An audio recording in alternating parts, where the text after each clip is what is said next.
Well, Razorback fans, we are live from Lexington here for Arkansas and Kentucky, and I hear that Calipari should have a reaction in his welcome back to Rupp. So let's talk about it on today's Locked On Razorbacks podcast.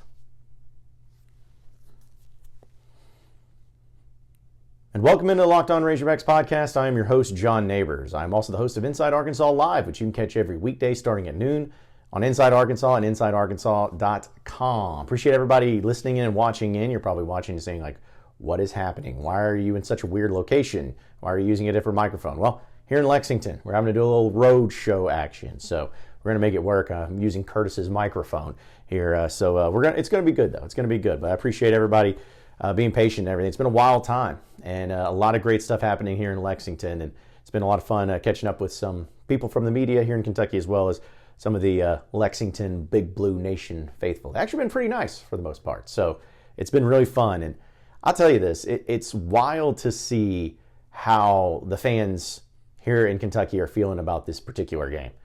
We've talked about it. I mean, it's not going to have the same luster that maybe everyone was hoping it was going to, or maybe that people thought that it once would have. But it's still pretty interesting and entertaining to get ready for. And with Arkansas, I mentioned that I didn't feel like they had much pressure. The pressure's really on Kentucky and Mark Pope and all that. But this is going to be something to where, with Cal, and actually the fact that we get to hear from him for a change, is going to be all eyes on this particular matchup and how it gets handled. Now, I'm not going to predict Arkansas to win this game, at least not at this point. Maybe I can be convinced into it if I start really, really hyping it up and trying to get it a little out over the top, which I would never do, obviously. But I do believe that there are elements to this to where I could see Arkansas playing really well, or possibly even winning. Now, I'm not going to sit here and try to tell you that they can win because of the matchups and because Arkansas's players are better than Kentucky's players and they're going to execute the game plan. It has nothing to do with that. We're past that point. The only way that I really could see Arkansas winning this game against Kentucky is one, and stating the obvious, Kentucky has to have a bad game.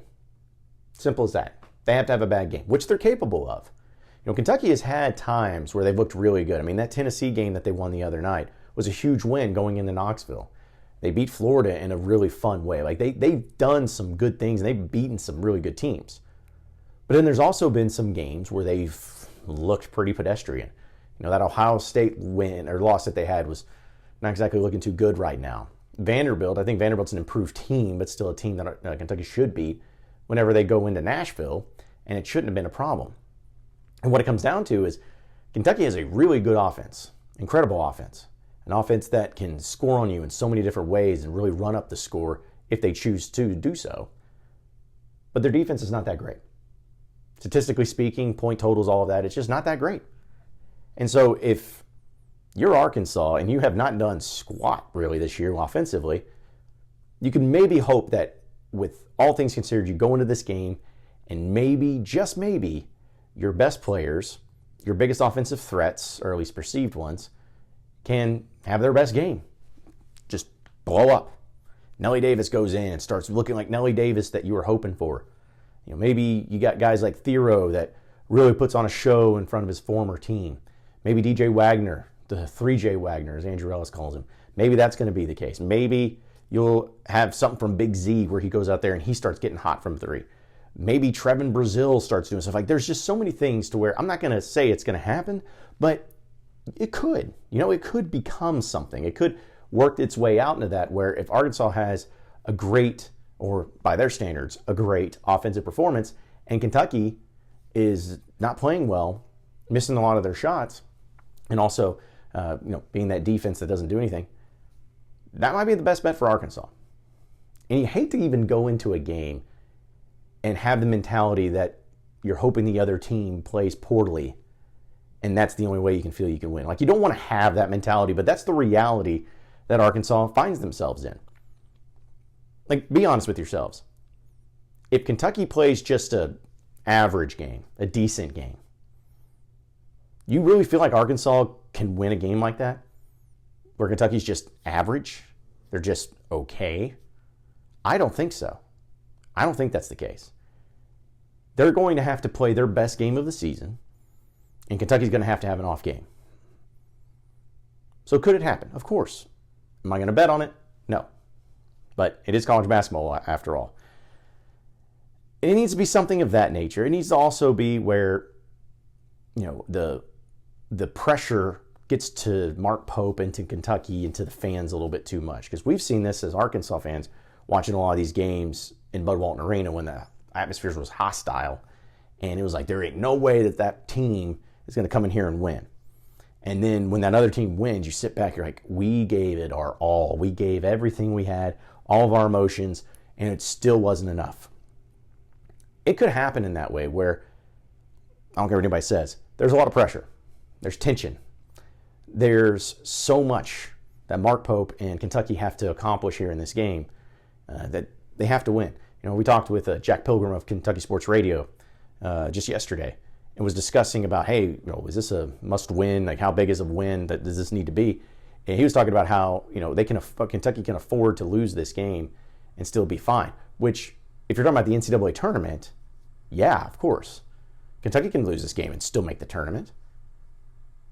But if you're talking about just for the psyche, for the approach, the well-standing of the fan base, you can't lose this game. You have to win. And some teams are built for pressures like that.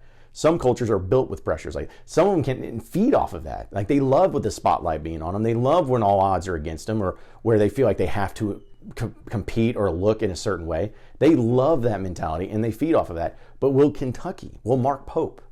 Mark Pope seems like a nice guy, but he's going to have that killer instinct to go and crush the soul of the man that was here earlier and that all the fans are rooting against in this game and want to prove that they're right. Does he have that type of killer instinct and that mentality? Well, I guess we'll find out Saturday. But another factor that goes into it, and maybe one of the most important ones, is about John Calipari. You can talk about how he's a good coach or not a good coach. If he knows his X's and O's, if he doesn't know his X's and O's. Like, you can sit back and you can look at all the different things.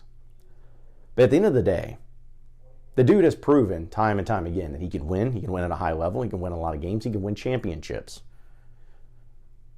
But there has never been a time, there's never been a moment this season to where he has to be able to coach his best game.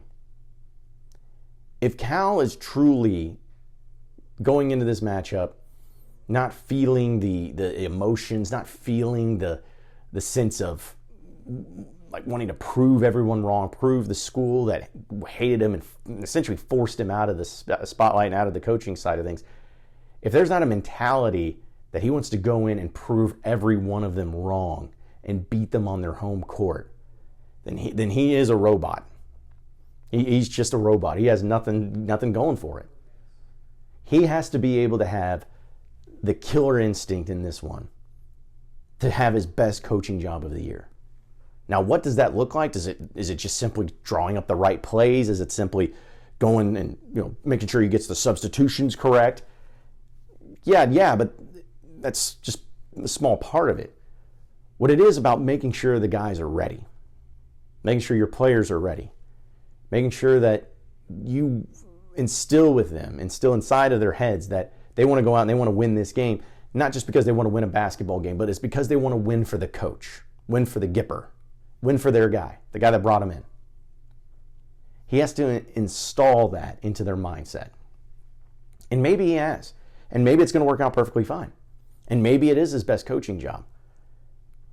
But I'm telling you, I am going to be extremely disappointed if after all that, after all what this has been about and what everyone's gone through and all the things that Cal's had to talk about and his return to Rupp Arena and everything, and also not to mention he's had a full week to think about this game, I'm going to be extremely disappointed if Arkansas comes out and lays another complete and total bomb like they have in other games in the past. Not saying they have to win and for me to say, oh, well, that was okay. But if Arkansas comes out and in the first half they're down by 18 points, and then the second half it doesn't get much better and Arkansas ends up, the game was not even close and never in doubt, I'm going to be extremely disappointed. You have to have that killer mentality, Cal. Like, you have to be able to go out and when people are going against you and when people are saying all these things, You don't have to come out in your press conference and say it's bothering you, but in the background, in your mind, you have to be able to want to put it to him. Cal has been mercilessly mocked, made fun of, talked about how he's washed, he's not any good, he's past his prime, all of that. And some may think it's true. Maybe at some point in time we find out that it is, but not now. Not right here, not in Lexington. He needs to come out and have that mentality that all those things that was said about him, I'm sick of it, and I'm going to show you exactly how good of a coach I still am. I'm sick of all this stuff. I'm sick of everyone mocking me and acting like I'm the worst thing ever. I'm going to come in here and I'm going to take care of business. That's what I want to see. I don't want nonchalantness. I don't want casual, well, God, they got a good team. Mark Pope's a good coach. No. Kill them. Do the best dadgum job you possibly can when it comes to you, Cal. For your own sake, for your own legacy, for your own coaching acumen, go in there and prove to everybody that you can still do this and still do this at a high level. It's not too much to ask, right? We're going to talk a little bit about this whole new thing that Arkansas and the Bud Walton reseeding has done with Hunter Yurchek and the administration and what they're changing up. I got some thoughts on it, and we'll get to that here in just a second. So stay with us on the Locked On Razorbacks podcast. All right, Razorback fans, attending NFL playoff games is an experience like no other. The energy, the excitement, and the connection with other fans is just completely and totally unmatched. I remember the thrill of seeing my favorite team clinch a playoff win live back in 2010 as a Jets fan. It's been a long time, but hey, it's a memory that I'll never forget. But this year, Gametime makes it even easier to create those unforgettable moments with their new feature, Gametime Picks. It filters out all the fluff and shows you only the best deals on great seats, so you can focus on what matters, being there. I used Gametime Picks to grab tickets for an upcoming game, and I tell you, it couldn't have been easier. I found a super deal that gave me incredible value for the seats, and I could even preview the view from my spot before I even had to buy. The all-in pricing is a game changer, too. No surprise fees at checkout. Plus, knowing that my tickets are backed by the Gametime guarantee, that gave me complete and total peace of mind. So take the guesswork out of buying tickets with Gametime. Download the Gametime app today. Create an account and use code LOCKEDONCollege for $20 off your first purchase. Terms apply. Again, create an account and redeem code LOCKEDONCOLLEGE for $20 off. Download Gametime today. Last minute tickets, lowest price, guaranteed. All right, so moving on into the next segment of the Locked On Razorbacks podcast. A lot of you had probably seen an email that was sent out to a lot of you fans about reseeding in Bud Walton Arena. And a lot of you may have heard Hunter Yurchek go on a radio show on ESPN Arkansas and discuss in depth about what this means and all of that. All of you have reactions to it, and I'm not going to rehash it. And if you haven't heard it, if you haven't read it, and if you haven't heard it, just go do it, because there'd be too much to go through when it comes to clipping and all that. But I'm just going to say this, and I feel very passionately about it. The University of Arkansas has done a lot of things right in their history, and even in the athletic department currently, I think they've done a lot of good things. And there's been some stuff that, maybe doesn't make sense to fans at the time. Things that actually worked out that I didn't like in the beginning. Those things have happened, and I am always going to be willing to admit anytime I'm wrong when it comes to something that I didn't like at first, but then we saw it play out and then end up working out. Like, I will do that. But I am really getting annoyed and really tired of the way that the athletic department has been treating fans, particularly the common fan. Now, the common fan is not a negative connotation. It's not something where I'm using that as some sort of insult to anybody or anything. I want you to be right, because I'm a common fan. I look at it that way. I'm a common fan where all you want to do is you want to help support your team. You want to root them on. You want to wear the apparel. You want to be there for every game that you can. And you want to do it because you love the Razorbacks, not because you have a ton of money, not because you have bought your way or bought your access, or you're working for the U of A. You're doing it because you just love the Hogs, and you always have, and you've grown up a fan. Those are the common fans to me. And this reseeding thing that they've done, which they've added a Broyles-Matthews tier. Forever when I was growing up, it was always Broyles-Matthews Silver, Broyles-Matthews Gold, Broyles-Matthews Platinum. And platinum was always, hey, if you're $20,000 or more per year, you're automatically in the platinum. Well, they've made another tier, and it's the Broyles-Matthews Diamond, which is a $40,000 giving. Now, I'm going to be clear. I have no problem at all with the foundation or anybody doing this when it comes to the tiers. No problem. If you're willing to pay more money to get better seats, then I'm all for that. I am 100% for that. That's part of business. And I think we all would be in that same position where, you never want to price out anybody in that regard. But if you got somebody that's willing to pay more and they want a better seat, and you're saying, okay, well, you go to these other people, it's like, hey, we got these other people that want to pay more than you. Can you do it? And then they can't do it. Then it's just the price of doing business. And I hate that, but it's just the way it is. But what I don't like and what I don't accept and what I will not be okay with is this complete and total approach of we're doing this not because we've had a bunch of people wanting to get better seats. We're not doing this because we've had a high demand of people that are willing to give us so much more money to increase their seats, and we've been telling them no this whole time. That is not what this is about. What this is about is they're masking that and trying to help push up their own revenue stuff and trying to make it to where, hey, we're going to make as much money as possible and we're going to put the onus on the fans. Let me dive into it a little bit deeper onto this. Arkansas is not winning in anything right now. He's not in the major sports. It's shameful. It's disgusting. I see it each and every day when I talk to Razorback fans, and I do this podcast every day. I see it, and it sucks. It sucks having to try and navigate through all this. I get it. And so to be asked to do something like this at this point in time seems just a really bad timing. But I'd almost forgive that if it meant that there was going to be some sort, and when I say some sort, just any sort of reasonable and logical communication on this issue. There's been nothing. We haven't heard from Hunter Yurchek in a long time. And it looks like all the stuff that was maybe renovations coming to Bud Walton Arena aren't happening. And this is the first time we really get to hear anything from him. What? I got people I know, and I've talked to some of you who have had certain tickets in Bud Walton Arena forever, and for your family, and since the 90s, since it opened. And you have now been officially told to move. Not because somebody else has been 100% willing to pay more for your seats. It's because people have been forced to. They forced the hand of the fans to say, hey, if you want to keep these seats, this is how much you got to donate. And when I heard Hunter Yurchek talk about, we've had 40 some odd people call in and say, hey, they're excited, they've embraced it.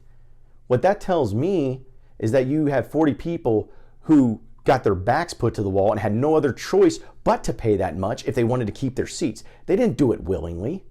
They didn't say, well, Hunter, I thought you'd never ask. I've been wanting to give double of what I've been giving now to keep my seats. Thank you for calling me. Yes, absolutely. Who do I make the check out to and when do you need it? That's not what happened. The common fan continues to get pushed out. And I also respect the fact that you got to make money in this thing. You got to make money. It's a revenue-driving business. It's college sports. It's college athletics. You got to make money. And to compete in the SEC, you got to make money. But I have a hard time believing, and you've heard me talk about this on the podcast. You've heard me mention, where's the money going? Because it's not going towards NIL. It's not going towards coaches getting raises or extensions. It's not going to hiring new coaches because you don't do that. It's not going towards facilities, apparently, because you're not including those. So where is it going? And now you come in where you're like, we need even more money if we want to compete in the SEC. You know what that tells me? That tells me, and how it comes across, is that you've had money, but you've spent it poorly. You have mismanaged and mishandled the expenses. I don't see the books. I don't know what it is you've been spending or not been spending on. But no other school is doing this in the SEC. Nobody is coming to their fans and trying to double and triple their amount of money to stay in seats as just willy-nilly off the cusp, especially during losing seasons. No one's doing that. And it's because you have handled the finances so poorly. That's the only conclusion. And by you doing it this way, you put the onus on the fans. Where if the money's not coming in, or if you're not getting all the revenue that you're supposed to, be like, well, the fans just didn't give enough. They didn't give enough. It's your fault. And I hate that. None of this has to do with anything with the fans. Fans have done their job. But you don't promote the Arkansas edge, so you're not even doing that. And you're coming through and saying, oh, well, you know, this type of deal, if you want to keep your seats, all you're doing is you're forcing people's hand. You're forcing people to say, how much do you love your seats? How much? Well, if you love them that much, you're going to have to pay for it. And if not, sit up in the rafters. Well, we're not going to price anyone out of the building. Oh, sorry, you're pricing them to the roof of the building. Cool. That's fun. Maybe I complain too much. Maybe I'm too negative. But, man, I feel like all of this is just being handled so poorly. And it could be fixed pretty quickly and pretty instantly if there was just better line of communication, better understanding of what's going on behind the scenes, and actual transparency to the program that fans here in Arkansas deserve better on. But it's not going to happen. I'm upset, and I'm going to continue to be upset, and you all deserve better. And any of you fans that feel like this is fine and that the way that the U of A and the athletic department's running is just fine, I don't know what to tell you. It's been a disappointment after another disappointment, and this is just another disappointing thing that fans, you, are having to endure for no reason other than the fact that other people have failed to do their jobs. And I am sorry for that. We'll get to the quick final segment on the other side of the break talking about booing a coach. Why does it matter? So stay with us here on the Locked On Razorbacks podcast. All right, so final segment here on the Locked On Razorbacks podcast. This has become a thing. I don't know why. But John Calipari is coming back to Rupp Arena. We know that. Like it's all there. And there's been an idea about booing him. Kentucky fans. Are they going to boo or are they not going to boo? Are they going to boo John Calipari or are they going to cheer for him?